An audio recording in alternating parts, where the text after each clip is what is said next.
Hello everyone, welcome to the podcast. Episode 4. Let's go. You're all going to like this one. This is a very interesting story. It's also a story of when he actually nearly died. Because like I say, it's really interesting. There's a lot to it, so it might be a little bit extended, to be honest, but we'll see. It's a story of when I was around 19. Met a girl, fell in love. Top and bottom, we moved away. But I'll start at Manchester Victoria train station when I plucked up the courage. I was in town with a few mates. I was on my way home actually. Gorgeous girl. Plucked up the courage, went over, and she actually gave me a number. So it went from there really. And I ended up in Blackburn. She was from Blackburn. Proper Blackburn lass. Absolutely gorgeous, down to earth. Funny as they come. I ended up going to the Blackburn all the time. There's a sort of a connection to Salford. In Blackburn, there's a connection to Salford. I don't know what it is, but a lot of Salford people end up there. And I don't know Blackburn people, they just know Salford really well. But we'll get into that in a bit, because I knew all the taxi drivers in Blackburn at one point. They used to like pick me up from Little Hilton, bring me all the way back to Blackburn. Asian taxi drivers, Ime, all these lot. They're all doing bits and that, but good lads. They used to like always send me a car, get me there, looked after me.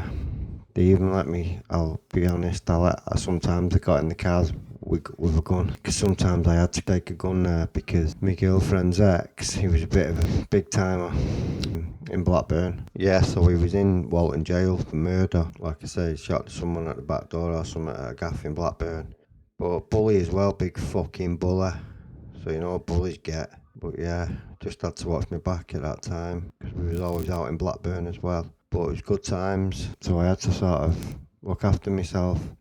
Just used to take it up there and put it under the couch. Just put it under there, and I'll be sat there just chilling with her, just in case, innit? Because I remember he did send someone, and I had to nip in the kitchen a minute, and she like just sorted it out the door. Also, the pub across the road from her gaff was owned by this lad, and he was dead close to him. But they had 15 grand in the safe, and obviously I was young and reckless and stupid then, so I wanted it. Cause like I say, it was my first proper girlfriend. She was quite mature, like 7-8 years older than me. So she was showing me the ropes. She was like taking me out. She took me to like restaurants, showed me the ropes, and that was good. Got to know Blackburn really well. It's in Blackburn and Burnley and Colne. Don't know if anybody knows where that is. Nelson and Colne. It's like a little town on the boundary, on the outskirts. It's like on the border of Yorkshire.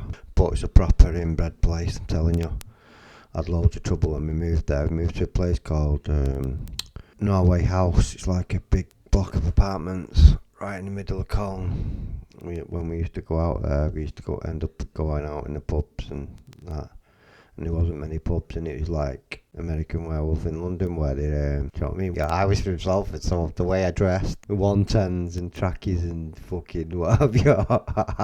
They did like it, got in loads of fights up there, but there was one main one, what the story is mainly about. I ended up in Crown Court, and I nearly ended up looking at 5 years. Because this bloke tried to kill me, got a pair of scissors, tried to kill me. I'll explain it in the story now. Before I get into it, I'll just tell you about this one time, because like I say, it's a love story in a way. And I used to stay at my mum's gaff in Warden, and my girlfriend used to come and stay. We used to go out to the pubs in like Warden, Little Hilton. One night we ended up in the Bull's Head, just having a drink and having a buzz. On the way home, we was going past Tesco, because Tesco used to be right near there before it got changed into Warden Ellesmere. And like, I put her in the Tesco trolley, pushed her all the way up Bolton Road. Oh, it's funny. And then when we got to my mum's, and this is where it's just mad, innit? It's just life. But when we got to my mum's, there was 2 lads on the corner with balaclavas. I was like, what the fuck? Because it was near Blackleach. It was when Blackleach had just been built, so it was still rough back then.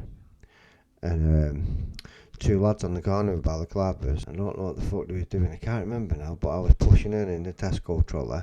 Next thing you know, I think they was running across the road near Leo's, near the shop, Leo's. They had a gun and started firing shots. Honestly, so me and her, we ran into my mum's house. But I was pretty mad then, because I was young and that, and I just grabbed the meat cleaver, ran back out, I don't know why, but ran back out there, chased them actually, chased them onto Blackleach. I used to have a Chinese meat cleaver. Must run in the blood. But yeah, I chased the water with that leech. I found out the next day. Found out who it was. And they ended up coming around saying sorry. Going around to my mum saying sorry to us. Oh. Yeah, but they're shooting at us while just pushing her in the Tesco trolley. So we were staying in Blackburn at that gaff for probably about a year. Then we ended up getting a gaff in Burnley. I told you, and like moving away together, making a start a proper relationship and like be proper adulting.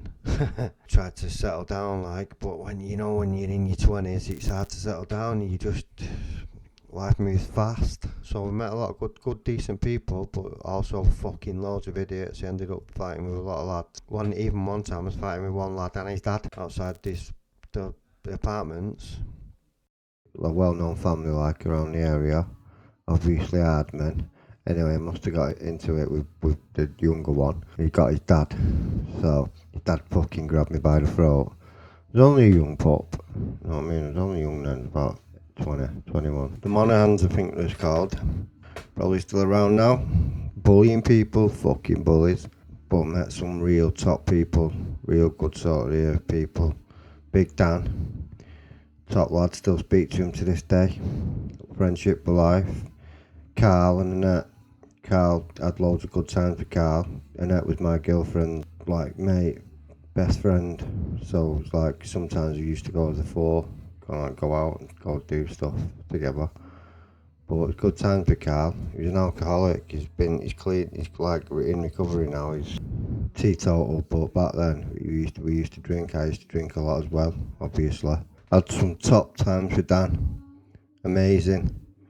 Sometimes, right, I was out in the countryside, so I remember once picked some magic mushrooms. What a day. It was thunder and lightning a lot. There was a solar eclipse and we all went up onto the hill, onto the field at the top to watch it.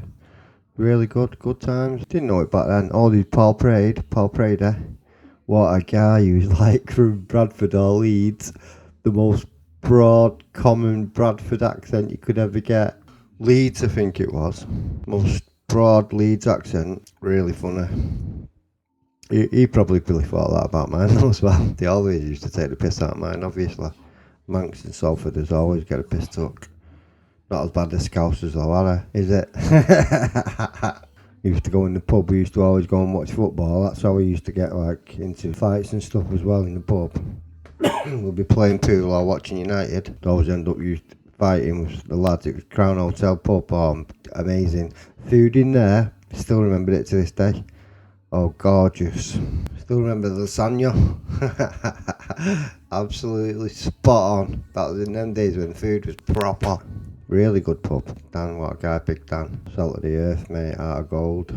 He was Bernie, he was a good lad. He used to stick by my side. Once, I remember, with Bernie, I think it was that Monaghan and all his mates. There was about 20 of them. We was in a sort of a labour club or whatever function.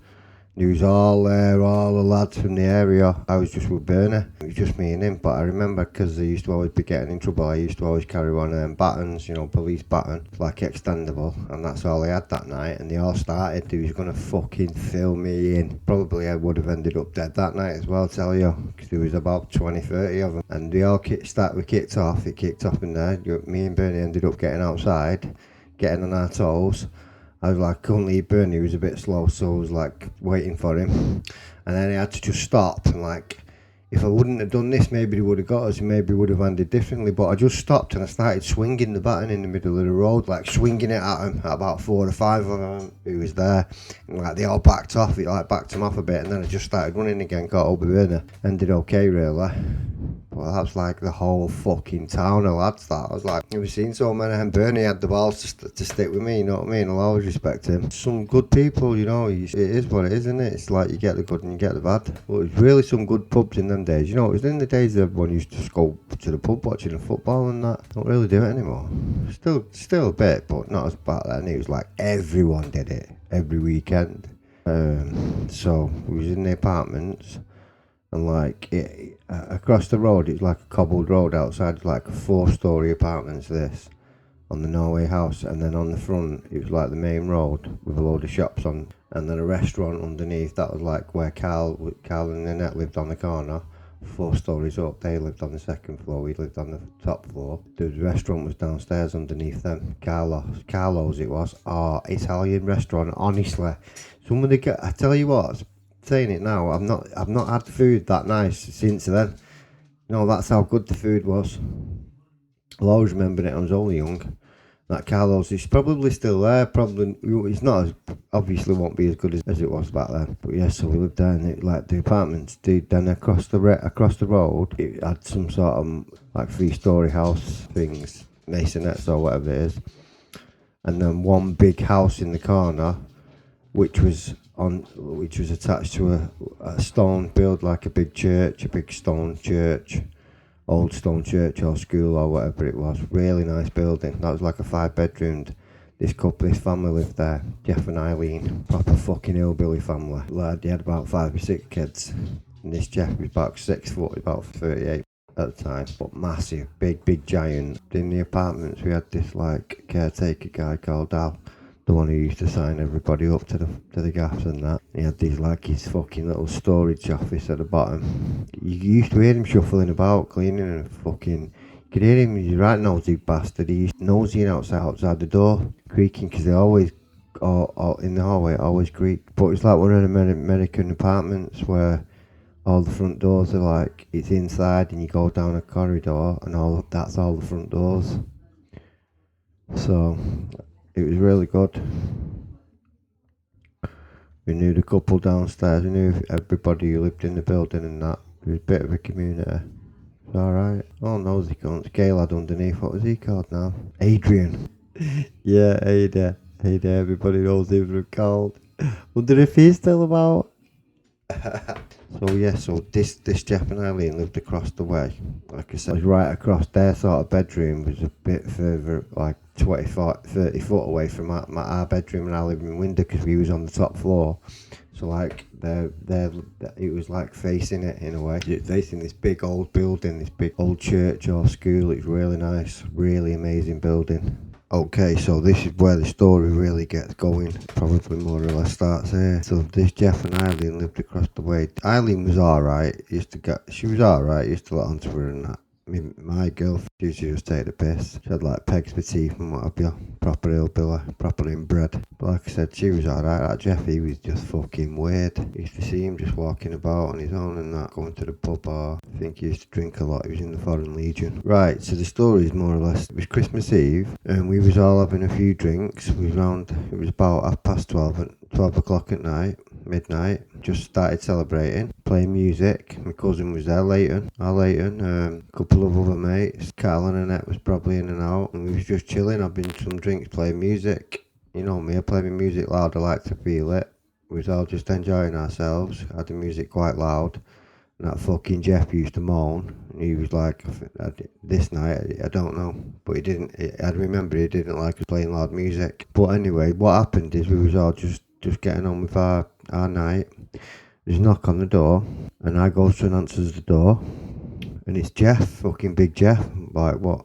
At the time, you don't think, I didn't even consider what time it was, or whatever, but anyway, he knocked on the door, he was like, alright Chris, you alright? Yeah, will you just help me a minute, I'm in my flat, because he actually had a flat on our floor as well. He must have had a flat, but he didn't live in it. He lived at her house across the road. You know what I mean? Obviously, I don't know, getting the benefits or whatever. So he had a flat there, and anyway, he knocked on the door and he asked. I'd had a few drinks, so I wasn't even bothered. I was just enjoying myself, and he asked. And at this time, I was young and naive, so he was like, "Hey, Chris, do you want to help? Do you just help me a minute? I've got to move this couch into my flat. Will you give me a lift? Give me a hand." I was like, "Yeah, you know me. Of course, I'll help anybody." So I was like, "Yeah, of course. Give me a minute. 1 minute, Jeff." So went with him, walked with him. So we shut the door.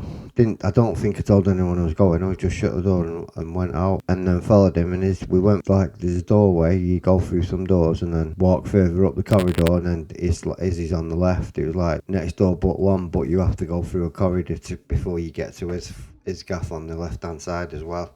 So it was like same four stories up, and like, but just further down. So he's walked me. So I'm walking behind him. He's walked me into the flat. He's fucking turned round, shut the door, locked it, and then turned round with a weird look on his face, like a fucking serial killer look.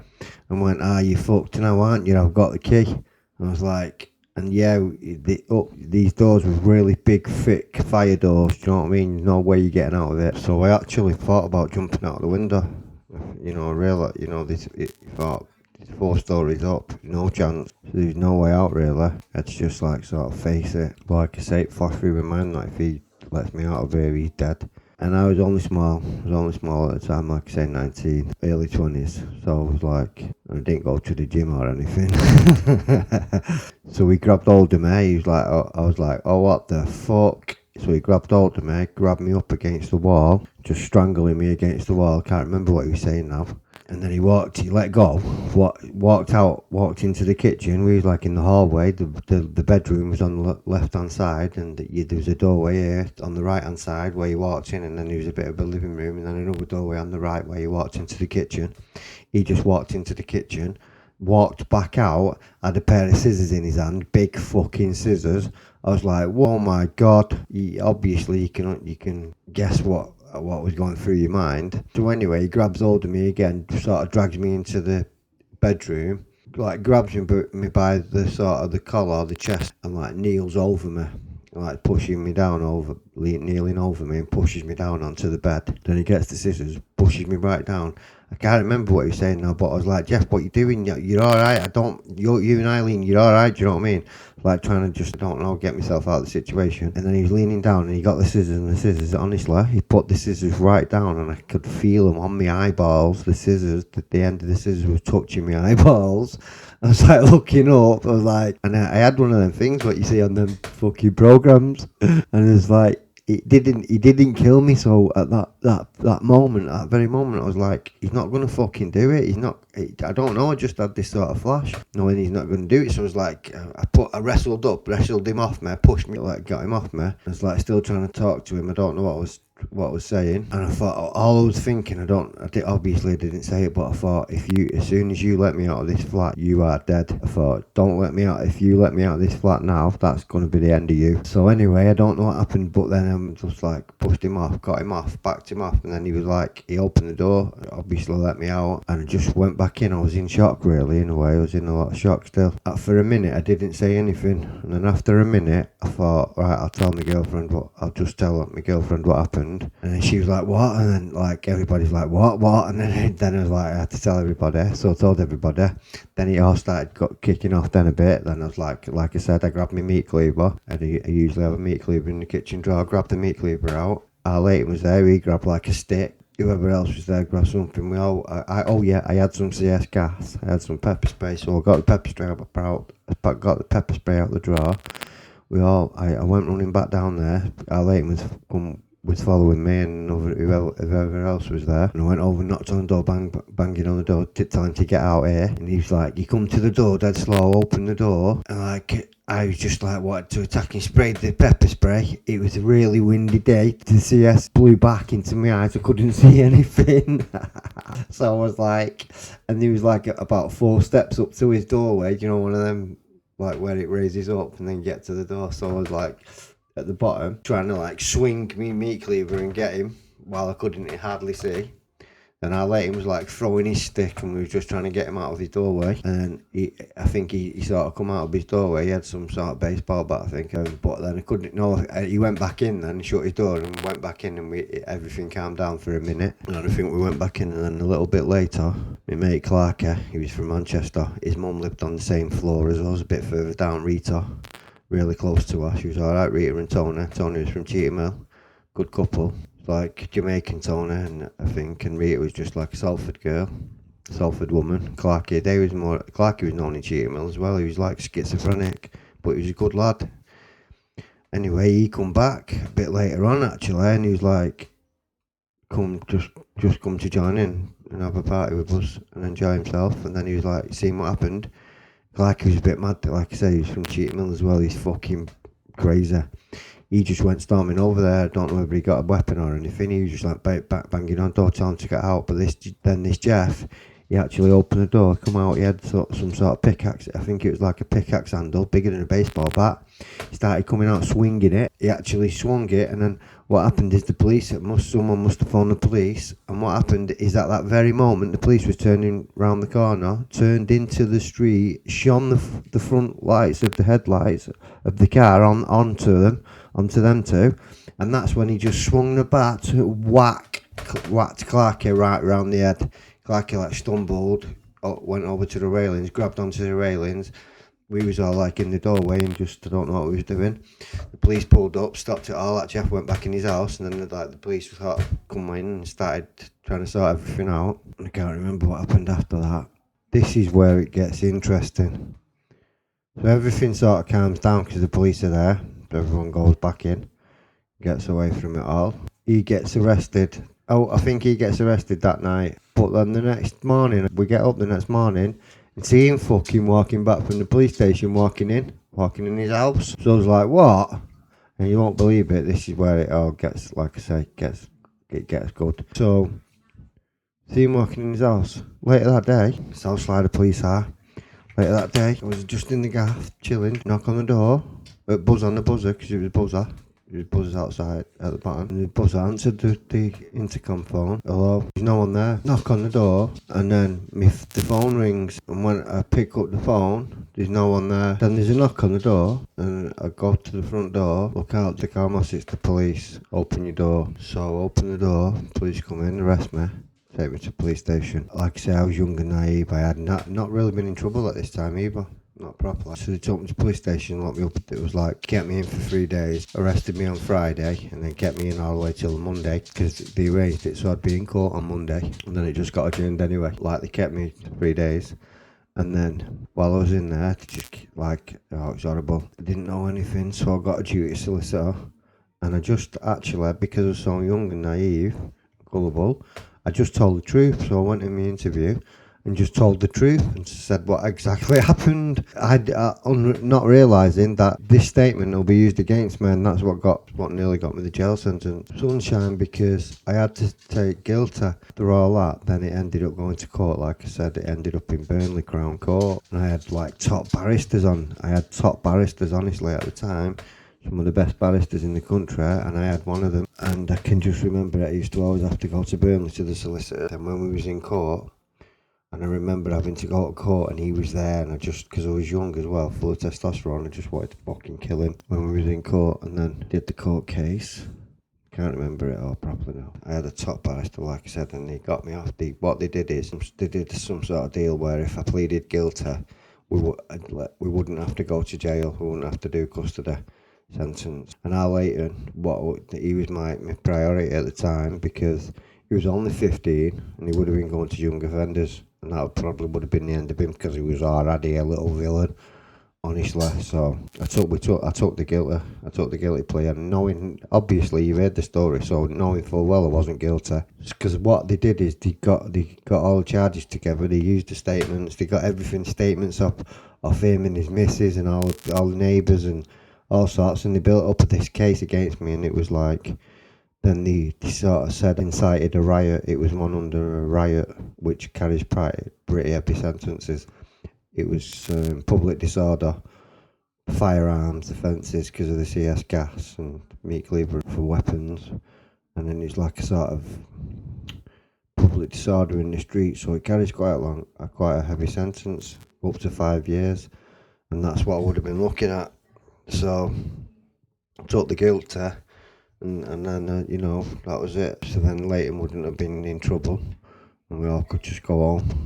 It doesn't end there, because you know me, I let karma work its magic these days, but back then I didn't. I had to sort it out myself, and I was young and I had a big ego, and I had to just wait. And what happened is, when we got off the court case and it died down, he was still fucking living across the road. You know, one of them things where you have to live with it, like. Anyway, so I wanted to get some sort of revenge. Even then, I was gonna wait years when it went until how long I ever needed to. So I just couldn't help it. And then I seen him, he was fucking swanning into the shop because you have to get down to the bottom to go round to the shop. You could see him, I was swanning about. Anyway, you won't fucking believe it. This is how arrogant and fucking hard he thought he was fucking hard, him. And then one day he seen me in the shop, And like I say, I was like, at that time, I didn't want to get in trouble. That's what my main thoughts was. But one day, honestly, he fucking pushed it. And I was down at the shop. I was down near the shop walking. I don't know. I think I was just coming out of the shop, and he was just walking in. And he fucking grabbed me, the cheeky bastard. And this time, I was having none of it. This time I just thought, and it all happened in like a split second moment. I just stepped back. I did one of the fucking cleanest punches I've ever done in my life. Clean bump on the fucking chin. He fucking fell. Like they say, the bigger they had it for it. He fell like a tree. And he went through the doors. It was like 2 double doors to get into the shop. Boom, straight through the fucking doors on his back. I was like, and I run over, I was just about, I could have just like laid into him, put the boot in, but you don't, just normal, just wanted a bit of justice. I just stepped back, I didn't do anything, I didn't hit him again, he was just proper, just knocked out on the floor, didn't know what was going on, and I just grabbed me, she was behind me, she just like grabbed me and pulled me back, and we just like jogged down the road and went home. Luckily, nothing ever come of that, but yeah, if you want to say karma or revenge or whatever, but I got him back. Could have done a lot more, you know what I mean? But then we ended up moving back to Blackburn not long after that. I hope you enjoyed it. Told you it'd be an interesting one. I'll see you on the next episode.